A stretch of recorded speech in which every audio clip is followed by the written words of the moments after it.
জিনের আসর থেকে এবং জিনের রোগীকে চিকিৎসা করার জন্য 141 বার আয়াতুল কুরসি পাঠ করে আপনি রোহানিয়ত অর্জন করে নেন, শক্তিশালী অর্জন করে নেন। প্রিয় দর্শক, আজকের এই ভিডিওতে আমরা জানব কিভাবে আমরা রুহানিয়ত অর্জন করব এবং সমস্ত আয়াতুল কুরসির মাধ্যমে সমস্ত রোগীকে আমরা কিভাবে চিকিৎসা করব। আপনি যদি একজন মুদাব্বির অথবা আমেল হতে চান তাহলে আপনার জন্য এই ভিডিওটা খুবই ইম্পর্টেন্ট এবং জরুরি।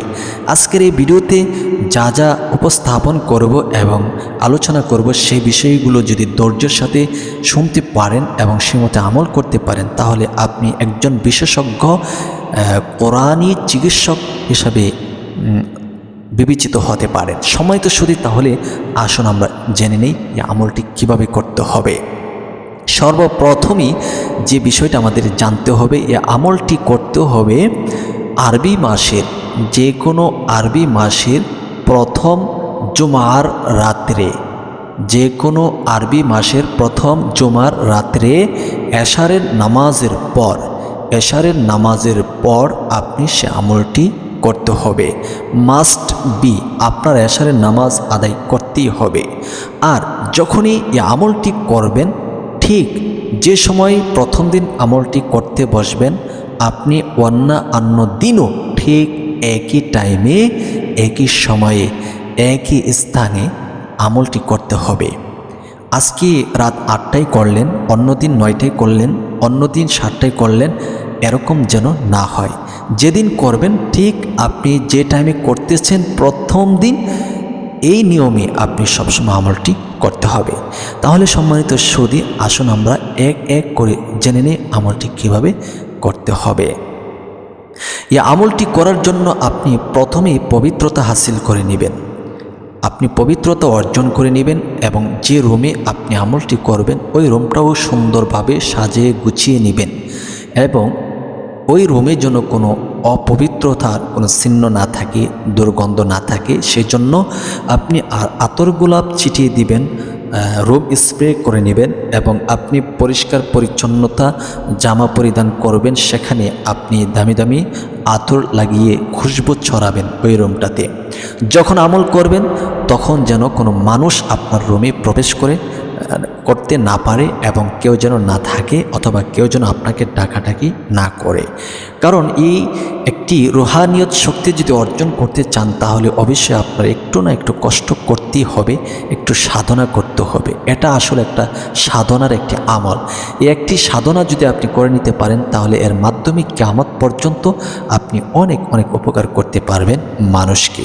আয়াতুল কুরসির আমল অথবা যাকাত যাকে বলা হয় সেটাই এই আমলের মাধ্যমে আপনি করে নিতে পারবেন, অর্জন করতে পারবেন। সম্মানিত সুধী, যখন আপনার রুম পরিষ্কার হয়ে যাবে, আতর গোলাপ সব ঠিকঠাক হয়ে যাবে, তখন আপনি ঠিক একই টাইমে এশারের নামাজ আদায় করার পরে রুমে 2 রাকাত সুন্নত নামাজ আদায় করবেন।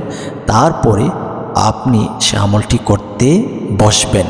এই আমলটি যেভাবে করবেন, সর্বপ্রথম ওযু তো অবশ্যই থাকতে হবে। সর্বপ্রথম আপনি 3 বার ইস্তেগফার আদায় করে নেবেন। তারপরে 11 বার আপনি দুরূদে ইব্রাহিম পাঠ করে নেবেন।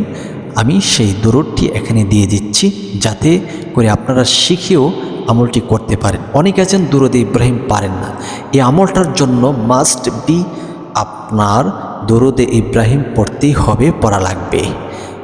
যে আমলের যেই কথা বলা হয়েছে, যে দোয়ার কথা বলেছে, ঠিক সেভাবেই আপনি আমলটি করতে হবে। তো একবার আমি দুরূদে ইব্রাহিমটি পড়ে দিচ্ছি। اللهم صل على محمد وعلى آل محمد كما صليت على إبراهيم وعلى آل إبراهيم إنك حميد مجيد اللهم بارك على محمد وعلى آل محمد كما باركت على إبراهيم وعلى آل إبراهيم إنك حميد مجيد। এই দুরূদটি আপনি পাঠ করবেন 11 বার। তারপরে আমার দেখানো নিয়মে আয়াতুল কুরসি আপনি পাঠ করবেন।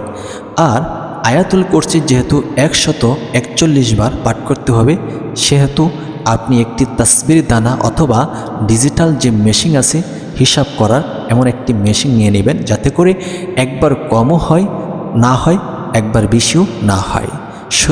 আসুন আমরা শুরু করি। বিসমিল্লাহির রহমানির রহিম। الله لا إله إلا هو الحي القيوم لا تأخذه سنة ولا نوم له ما في السماوات وما في الأرض من ذا الذي يشفع عنده إلا بإذنه يعلم ما بين أيديهم وما خلفهم ولا يحيطون بشيء من علمه إلا بما شاء وسع كرسيه السماوات والأرض ولا يؤوده حفظهما وهو العلي العظيم।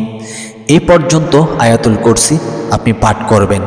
তারপরে একের পর 141 বার আপনি এই আয়াতুল কুরসিটি পাঠ করে নেবেন। যখন 141 বার পাঠ করা হবে তখন আবারও 11 বার দুরূদে ইব্রাহিম পাঠ করে নেবেন। তারপরে আপনার আমলটি কমপ্লিট হবে। সম্মানিত সুধী, এইভাবে যখন আপনি আমলটি গুছিয়ে করে নেবেন তখন যে কাজটি আপনার করতে হবে, সব সময় আপনি একই নিয়মে এইভাবে একই টাইমে আপনি একই টাইমে এই আমলটি করতে হবে, যেন টাইমটা আকফিস না হয়, অপবিত্রর কোনো ছোঁয়া যেন না লাগে, পবিত্রতা অর্জন করে আমলটি করবেন। এইভাবে যখন আপনি কতদিন এই আমলটি করবেন, আপনি 40 দিন এই আমলটি করতে হবে। যদিও কষ্ট হয় কিন্তু একটা রুহানিয়তের শক্তি আপনার অর্জন হয়ে যাবে। এই শক্তিটি আপনি ধরে রাখার জন্য আপনি কি কাজ করতে হবে? প্রতিদিন কি 141 বার আয়াতুল কুরসি পড়তে হবে এমন কিছু না। আপনি দিনে অথবা রাতে যে কোনো টাইমে মাত্র 21 বার আয়াতুল কুরসি পড়ে নেবেন। এই শক্তি আপনার মৃত্যুর আগ পর্যন্ত জারি থাকবে, অর্জন থাকবে। এই শক্তির মাধ্যমে আপনি চিকিৎসা করতে পারবেন, যে কোনো জিনের রোগীকে আপনি চিকিৎসা করতে পারবেন ইনশাআল্লাহ। আর এই আয়াতুল কুরসির আমেল অথবা জাকাত যেটা আমরা বলি সেটা আদায় হয়ে যাবে। তো আজকে এইটুকু, পরবর্তীতে আপডেট জানাবো ইনশাআল্লাহ। এরপরে আরও কিছু তদবির আমল আছে, আপনারা আমার এই চ্যানেলের পাশে থাকবেন। সবার জন্য শুভকামনা রইল, সকলে ভালো থাকবেন। আসসালামু আলাইকুম।